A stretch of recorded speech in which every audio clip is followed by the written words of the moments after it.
बिस्मिल्लाहिर्रहमानिर्रहीम जी। बाज़ दोस्त अहबाब ये पूछते हैं कि हमने वालिद से जगह ख़रीदी और उसका मुख्तारनामा करवा लिया। बाज़ दफ़ा वालिदा से ख़रीदी तो मुख्तारनामा करवा लिया, बाज़ दफ़ा भाई से ख़रीदी तो मुख्तारनामा करवा लिया, बाज़ दफ़ा बहन से ख़रीदी तो मुख्तारनामा करवा लिया।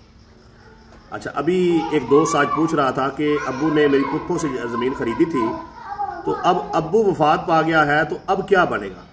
तो मोहतरम भाई, एक बात आज आपने दिमाग में बैठा लेनी है कि ये मुख्तारनामा रजिस्ट्री नहीं होती, बल्कि इख्तियार होता है रजिस्ट्री करके देने का, हिब्बा करके देने का, उस जगह को किराए पर देने का, ठेके पर देने का इख्तियार है आपके पास। लेकिन अगर कोई बंदा किसी को मुख्तारनामा करके देता है, मुख्तारनामा करके देने वाला या जिसके नाम मुख्तारनामा किया गया है वो दोनों में से कोई भी फौत हो जाता है तो मुख्तारनामा की कानूनी हैसियत 0/0 हो जाती है। क्योंकि मुख्तारनामा जिंदा शख्स दे सकता है, जब वो फौत हो गया तो उसकी हैसियत ख़त्म हो गई। जिसको दिया गया है वो भी जिंदा होना ज़रूरी है, अगर वो ही वफात पा गया तो फिर भी उसकी कानूनी हैसियत ख़त्म हो गई। तो मुख्तारनामा रजिस्ट्री नहीं है। हाँ, मुख्तारनामा दिया, इख्तियार दिया कि ये मेरी जगह पर किसी को रजिस्ट्री करके दे सकता है, तो मुख्तारनामे को जो कैंसिल करवाते हैं उसे अब्तालनामा कहते हैं। जिस बंदे ने मुख्तारनामा दिया है वो अब्तालनामा करवाए, इससे पहले अगर आप किसी को रजिस्ट्री कर दें तो वो रजिस्ट्री ठीक बन। तो मुख्तारनामा जो है वो रजिस्ट्री नहीं है।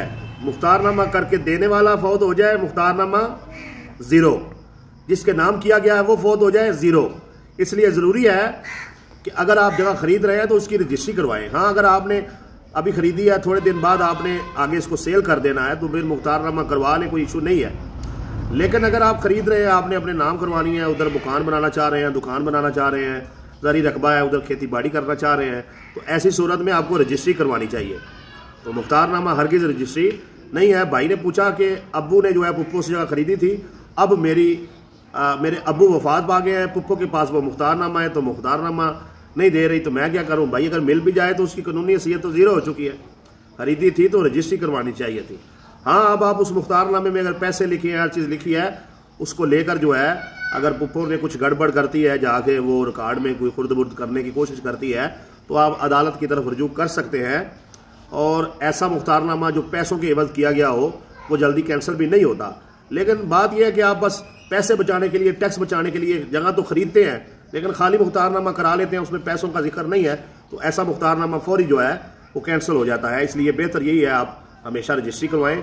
मुख्तारनामा जो है ये आर्जी जुगाड़ तो है, लेकिन ये कोई कन्फर्म चीज़ नहीं है कि जिससे आपको हमेशा फ़ायदा हो। रजिस्ट्री में ये है कि वो कैंसिल करवानी आसान नहीं है, लेकिन मुख्तारनामा अगला बंदा एक दिन में कैंसिल करवा सकता है जिसने आपको दिया हुआ है, ठीक है ना। तो रजिस्ट्री ऐसे कैंसिल नहीं होती, वो बाकायदा मुआहदा होता है खरीदो फरोख्त का। बेहतर ये है कि आप हमेशा रजिस्ट्री को तरजीह दें और मुख्तारनामा जो है वो बचत करवाने के चक्कर में ना करें जी।